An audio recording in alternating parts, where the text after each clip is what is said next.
Gẹ́gẹ́ bá a ṣe ń bá bọ̀ nínú apá ìkíní, apá kejì lórí ìtàn Aláàfin Agboluajé òun nìyí. Ṣé èèyàn pẹ̀lẹ́ ni ẹni tí wọ́n ń pè ní Agboluajé? Ṣẹ rí bàbá tí wọ́n ń pè ní Mọ́yọ̀sọ́lá Àǹdè Òpó tá a wá ń pè ní Ògboluajé kì í ṣe èèyàn jẹ́jẹ́. Oníṣòwò, àwọn òwò kan tí a kì í lè mẹ́nu bà láyé òde òní ni wọ́n jẹ́ nípìnlẹ̀.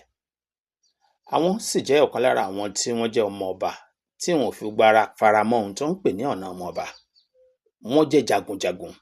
Bó lè jẹ́ pé láyé ìgbà tí àwọn wà láyé, ọ̀pọ̀lọpọ̀ àwọn tó ń jagun fún Ọ̀yọ́ jẹ́ àwọn tá à ń pè ní Bọ̀gú tàbí àwọn tá à ń pè ní Tápà. Bí a bá sì máa yan ajẹ́lẹ̀ àwọn Tápà wọ̀nyí, wọ́n pọ̀ nínú àwọn ajẹ́lẹ̀ tí wọ́n ń ṣojú ìlú Ọ̀yọ́ láwọn agbègbè tó jìnnà.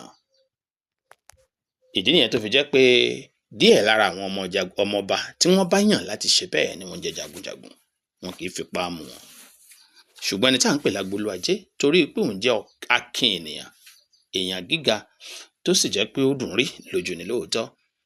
Àmọ́ ní ti kájà ìkànnì nínú oríkì ìtànkì Agboluajé, a kì í débi wípé ó bá wọn jà nílìkì, ó dá wọn nítàǹgbà lára oríkì ẹ̀ nìyẹn. Ìyẹn fi hàn wípé kì í ṣe èèyàn tí kì í jà, jagunjagun ni. Wá yàtọ̀ síbẹ̀, ó tún jẹ́ oníṣòwò. Lẹ́yìn tán bá ti kó ẹrú kẹ́rù dé, ọ̀pọ̀lọpọ̀ àwọn nǹkan tí wọ́n kó bọ̀ tó ní ẹrú nínú wọn máa tà wọ́n. Ọwọ́ bàbá yìí ni ọmọkùnrin ẹ̀ tí wọ́n ń pè ní Àṣàmú ti bá káṣòwò ẹrú, kàtà ẹrú, kàrà ẹrú nígbà náà lọ́hùn. Ta ni wọ́n ń pè l'Àṣàmú? Ìyẹn là ń pè ní Awólẹ̀, ta tún ń pè ní Aró Gangan. Ọmọ ló jẹ́ fún ẹni tá à ń pè ní Mọ́yọ̀sọ́lá Àǹdè, ìyẹn Ògboluajé. Agboluajé jẹ́ ọba kan nílẹ̀ Ọ̀yọ́ tó jẹ́ wípé ẹni tí wọ́n ń pè ní Baṣọ̀run Gáà nígbà tó ń ṣàkóso bẹ̀rù ẹni tí wọ́n ń pè l'Agboluajé gan. Kì í ṣe pé ń ṣe ni ó mọ wẹ́wẹ́ tàbí nítorí pé ó gba yọ̀bọ́kẹ́ fún ẹni tí wọ́n ń pè ní Gáà ló jẹ́ kó pẹ́ lóyè. Rárá o, nítorí pé igi tògí kò òun ni Agboluajé fúnra ẹ̀. Baṣọ̀run fúnra ẹ̀ ń sábà ikùn Agboluajé.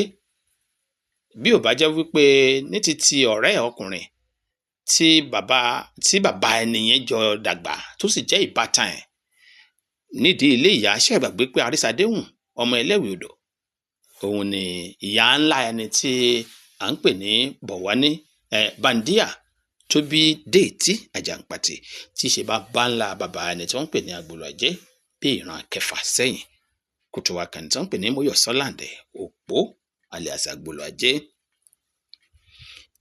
Agboluajé jẹ́ ẹnìkan tí kò fi apá ilé ìyá ńlá rẹ̀ yìí ṣeré. Ó wá ní ọ̀rẹ́ tí à ń pè ní Ẹlẹ́wì Odò. Ẹlẹ́wì Odò kọ́ ni orúkọ ìlú yẹn, ṣùgbọ́n alias tí ọba yẹn ń jẹ́ ni wọ́n ń pè ní Ẹlẹ́wì Odò.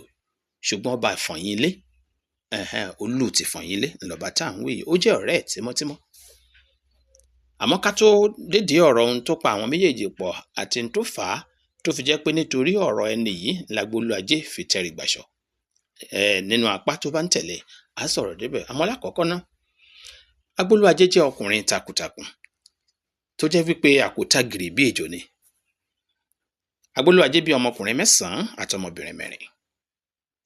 Nínú àpẹẹlẹ ìpele ìtàn Agboluajé, àwọn ọmọ tó bí níkọ̀ọ̀kan là á ṣàlàyé ẹ̀.